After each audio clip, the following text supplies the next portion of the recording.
It's very important that there's a healthy energy in the building. It's my job to make sure that the different colours, the different elements in the building combine to make a good cocktail. Behind me you can see the lights. Lights are always good in Feng Shui.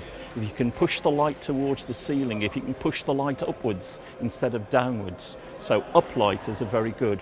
The metal around lights, and if you look you can see metal with the lights and then in curves around the lights. Make sure that the energy is lifting, is zinging, is moving.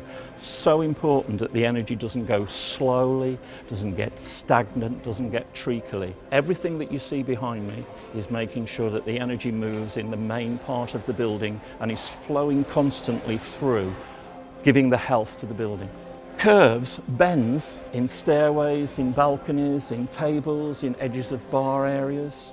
Very, very important so that this natural electromagnetic energy that we call Qi energy isn't coming too quickly, isn't coming in what the Chinese call poison arrows. It's moving gently. The more it curves around the bends, the more it meanders in a measured way. In the theatre area, you'll see the curves, you'll see the colours, the matte black, which is very earthy, the gold, which is raising the energy. But because of the way the curves are operating in that auditorium, it actually moves the energy, but it's moving a little less quickly than it is in this main area where all the lights are.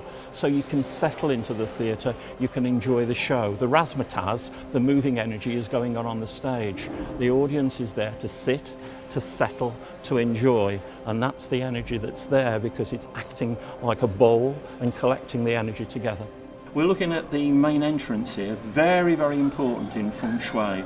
The energy that we're talking about travels all around the building, but the main important part is the main entrance, the ku, the mouth. Get the energy in and then slow it down so it becomes welcoming, so that it becomes ambient, so that it becomes a little bit intimate. We've come up some steps, which is great, stops bad energy, the good energy is flowing through. And now we come to a moon gate. It's a bit like a tunnel, and you're passing from the outside world, the noisy outside world, into the special world of the casino, the cabaret, the dining. So you're entering another world through a moon gate where the energy actually begins to lower and become very special and very welcoming. So the art of Feng Shui is making sure that the natural energy travels through the building, and it's making sure that energy keeps moving steadily so you get a really good atmosphere. The big danger point in any home, in any building, toilets. Toilets, clear water, but we then pollute it by what we do. Various things turn the clear water into nasty water. So we need to block that and make sure it doesn't affect the energy flow, pulling it towards the nasty water. The element that does that is earth, so rich, earthy colours. Slate greys, fudge, toffee, bends and curves so that the energy actually comes in, slows down and stays. It doesn't want replenishing, it doesn't keep dragging. So the more earthy colours you've got in bathrooms, in toilets, the better. So very, very important, the curvature. You can see the curve in the walls here. Keep that curve going so that the energy is moving. It comes in here, it settles because of the earthy colours, but have curves and bends wherever you can. You can see them here in the wash basins, you can see them in the wall.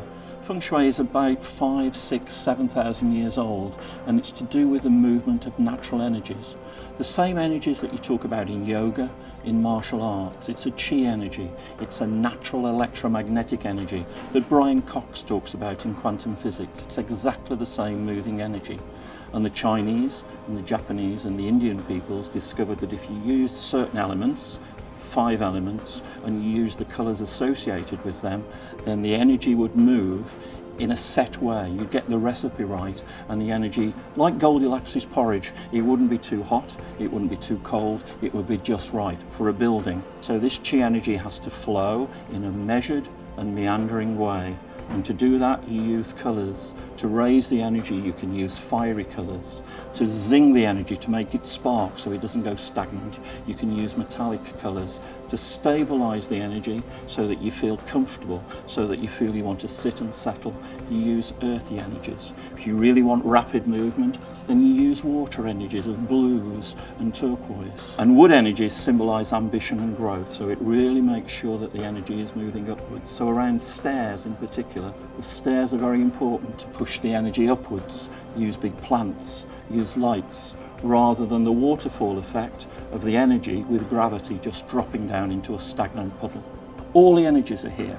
They're mixed together in a cocktail. We've got the fire rising, we've got the stabilisation of the earthy energy, we've got the zingy of the metals, all the energies moving together to provide the right ambience, the right atmosphere. Well, people will come in, they'll enjoy, they'll spend some time here, and they'll go away with a good experience.